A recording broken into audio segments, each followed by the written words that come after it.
Post-Christmas Syndrome, sindrom pasca Natal, sering dialami oleh orang-orang yang bukan saja mereka-mereka yang melayani pada saat Natal, para rohaniawan, mungkin para pelayan-pelayan di rumah-rumah ibadah, panitia-panitia Natal, atau mereka yang bersibuk-sibuk saat perayaan Natal berlangsung, mempersiapkannya mungkin beberapa minggu atau berbulan-bulan sebelumnya.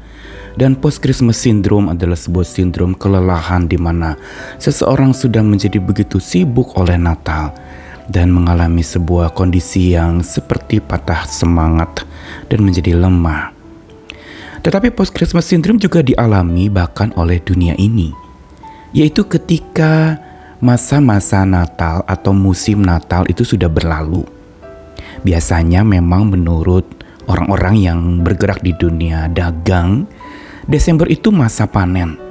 Omset bisa meningkat, orang berbelanja begitu banyak, dan keuntungan bagi para penjual. Tapi setelah itu, post-Christmas syndrome pun melanda para pebisnis, para pedagang di mana mulai setelah Natal di bulan Januari awal tahun makin merosot tajam penghasilan karena orang sudah kehabisan uang untuk berbelanja. Oke, bicara soal Natal, memang setiap kita bisa mengalami post-Christmas syndrome. Tetapi satu hal yang pasti berkaitan dengan bagaimana kita merayakan Natal itu akan menentukan apakah kita akan mengalami post-Christmas syndrome itu. Bila kita merayakan sebuah Natal yang otentik sesuai dengan apa yang Tuhan ajarkan dan apa yang kitab suci tuliskan, bahwa Natal itu bukan sekedar sebuah peristiwa satu hari semata, tetapi berdampak dari sebelumnya sampai sesudahnya buat dunia ini, maka sesungguhnya walaupun Natal sudah lewat, pesan Natal itu tidak akan pergi begitu saja, tidak akan berlalu dan lewat begitu saja. Tetapi justru Natal yang menjadi lawatan Allah buat dunia ini menjadi makin menyemangati seseorang untuk melewati masa-masa depan hidupnya bersama dengan Tuhan yang melawat hidup kita, melawat dunia ini dengan lawatan cintanya. Saya Nikolas Kurniawan kembali menemani di dalam Sabda Tuhan. Hari ini dari 2 ayat di Lukas 1 ayat 68. Ucapan Zakaria ketika dia mendengarkan berita bahwa istrinya akan mengandung dan melahirkan di usia tua. Terpujilah Tuhan Allah Israel sebab ia melawat umatnya dan membawa kelepasan baginya. Lalu Lukas 7 ayat 16, yaitu saat di mana ada mujizat yang Tuhan Yesus lakukan, membangkitkan anak muda di Nain, anak seorang janda yang begitu kesusahan dan berkabung, dan Tuhan tergerak hatinya oleh belas kasihan dan membangkitkan anak muda itu. Dan muncullah sebuah ungkapan, Lukas 7 ayat 16, semua orang itu ketakutan dan mereka memuliakan Allah sambil berkata, seorang nabi besar telah muncul di tengah-tengah kita dan Allah telah melawat umatnya. 2 ayat yang tadi dibacakan mengandung sebuah kata Allah melawat umatnya. Pertama diucapkan sebelum Yesus lahir oleh Zakaria yang memuji-muji Tuhan untuk lawatan Tuhan atas pribadinya, yang menjadi tanda lawatan Tuhan atas dunia, bumi tempat di mana dia berpijak, dan ini menjadi satu momen yang begitu penting serta monumen yang begitu penting untuk kehidupan bumi ini selanjutnya.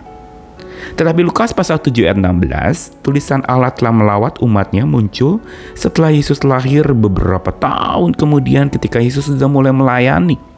Berarti sudah 30 tahun kemudian. Dan orang-orang yang melihat adegan di mana seorang muda di Nain dibangkitkan oleh Yesus, mereka memuliakan Allah sambil ketakutan. Mereka mengatakan seorang nabi besar telah muncul di tengah-tengah kita dan Allah telah melawat umatnya. Sebuah adegan yang satu adalah karena tanda akan kelahiran terjadi, maka yang kedua adalah tanda sebuah kebangkitan terjadi. Dan ini 2 tanda yang menunjukkan tentang Allah melawat umatnya. Allah melawat umatnya dengan melahirkan sang juru selamat di dunia ini. Dia melawat. Tetapi Allah juga melawat umatnya dengan membangkitkan seseorang yang tadinya mati lalu dia bangkit lagi. Dan inilah yang disebut kuasa lawatan Tuhan atas bumi ini. Sehingga memang kalau Tuhan melawat di hari Natal, bukan berarti lalu kemudian setelah itu dia tidak melawat kita lagi. Justru dia mendampingi kita. Immanuel, Allah beserta kita, berarti dia bersama dengan kita. Dan Natal memang bisa lewat tanpa post-Christmas syndrome. Kelahiran, natalitas itu, nativity itu akan berlalu. Bukankah ketika seorang ibu melahirkan sudah dan dia akan merawat anak itu untuk tumbuh menjadi besar, dewasa, sehat, dan kuat? Begitu juga Natal ada peristiwa kelahiran dan pasti akan lewat. Dia mungkin hanya beberapa hari saja, bahkan mungkin hanya beberapa jam saja peristiwa persalinan itu. Dan Natal memang pasti akan lewat. Namun walaupun Natal sudah lewat, jangan lewatkan lawatan Tuhan atas hidup kita. Dan untuk tidak melewatkan lawatan Tuhan atas hidup kita, kita perlu mempunyai pekerjaan rumah untuk mengawetkan lawatan itu. Dengan cara apa kita awetkan lawatan Tuhan di dalam hidup kita? Awetkanlah dengan merawat hubungan dengan Tuhan. Awetkanlah dengan justru merawat relasi yang makin karib dengan Tuhan yang melawat itu dan senantiasa tinggal bersama dengan kita. Dia juga datang melawat untuk merawat umatnya yang dalam dosa, untuk menyelamatkan mereka dan mengangkat mereka dari derita dan kesusahan hidup di dunia ini. Perawatan Tuhan setelah pelawatannya menjadi tanda cintanya yang ajaib, luar biasa. Dan yang kedua, bagaimana supaya kita bisa mengawetkan lawatan Tuhan yang ada di dalam hati kita. Bukan saja merawat hubungan kita dengannya, tetapi juga saling melawat satu dengan yang lain sesama kita dengan cinta Tuhan yang kita bagikan.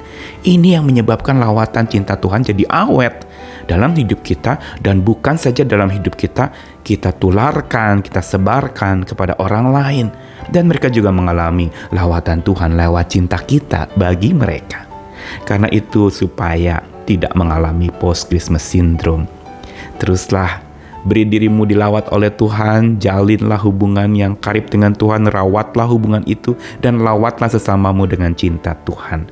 Mari kita terus nyalakan api lawatan cinta Tuhan lewat penyebaran luas kasih Tuhan lewat hidup kita kepada sesama. Tuhan mengasihi kita, Tuhan selalu menyertai kita. Amin.